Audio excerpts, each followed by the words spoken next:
চলো আজ আমি তোমাদের বাড়িতে তৈরি মশলা পাউডার বানানো দেখাবো। আমি একটা কেরালিয়ান ফ্যামিলিতে বিয়ে করেছি। কেরালিয়ানরা সবসময় বাড়িতে তৈরি জিনিস ব্যবহার করতেই পছন্দ করে। আজ আমার শাশুড়ি মা আমাকে বললেন, বাইরের মশলা পাউডার ব্যবহার না করে নিজে বাড়িতে মশলা পাউডার তৈরি করো। তো উনি অনেকগুলো মশলার নাম আমাকে বললেন। আমি তার মধ্যে কয়েকটা পাইনি, বাস বেশিরভাগই আমি পেয়ে গেছি। তো এখানে আমি 20টা জিনিস নিয়েছি, 20টা মশলা, যেগুলো তোমাদের সাথে শেয়ার করছি। দারচিনি, 2 রকম এলাচ, মেথি, মারাঠি মোগ্গা, 2 রকম জিরা, চাল, পোস্ত, জাভিত্রী জায়ফল, ধনে, তারপর মৌরি, লবঙ্গ, তেজপাতা, কারি পাতা, স্টার অ্যানিস, শুকনো লঙ্কা। তো এগুলো আমি ভালো করে জলে পরিষ্কার করে ধুয়ে নেব, তারপর রোদে শুকাতে দেব। রোদে শুকিয়ে গেলে তারপর এগুলো আমি গ্রাইন্ড করে মশলা বানাবো। দেখো মশলাগুলো আমি ভালো করে ধুয়ে নিয়েছি। এবার আমি এগুলোকে রোদে শুকাতে দেব বাইরে, তারপর আমি শুকিয়ে গেলে গ্রাইন্ড করব। মশলাগুলো ভালো করে শুকিয়ে গেছে, আর এগুলোকে খুব ভালো করে শুকাতে হবে যাতে এতটুকু ভিজে না থাকে। তো এবার আমি এগুলোকে গ্রাইন্ড করব।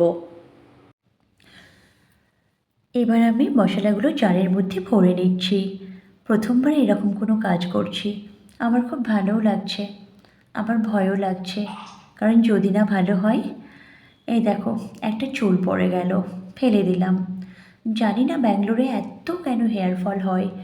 ব্যাঙ্গালোরে হেয়ার কেয়ারটা একটু বেশি করেই নিতে হয়, সেটা ব্যাঙ্গালোরবাসী খুব ভালো করে জানে, নাহলে একদম সমস্ত চুল পড়ে যাবে। কোনো কাজ যদি তুমি পজিটিভ মাইন্ডে করো, তাহলে দেখবে তোমার কাজটা করতেও যেমন ভালো লাগবে, তারপর তোমার এটাও মনে হবে যে না, রেজাল্টটাও আমি পজিটিভই পাবো। এই যেমন আমার মনে হচ্ছে যে ভালোই হবে। তো আমি এখন তো বলতে পারবো না পুরো শিওর যে ভালোই হবে। এটা তরকারিতে দেওয়ার পর যদি ভালো লাগে খেতে, যদি সুন্দর টেস্ট হয়, তখনই আমি বলতে পারবো যে ভালোই হবে।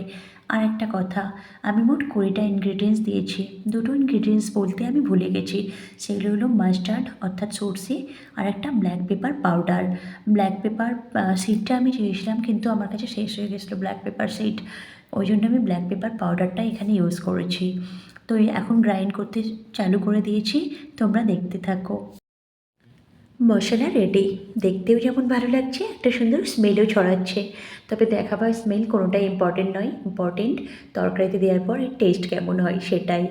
শাশুড়ি মায়ের কথাই প্রথমবার আমি মশলা বানালাম, আমার তো খুব ভালো লাগছে। তো তোমাদের ভালো লাগলে জানিও। দেখা হচ্ছে নেক্সট ভিডিওতে, তোমরা সবাই ভালো থেকো।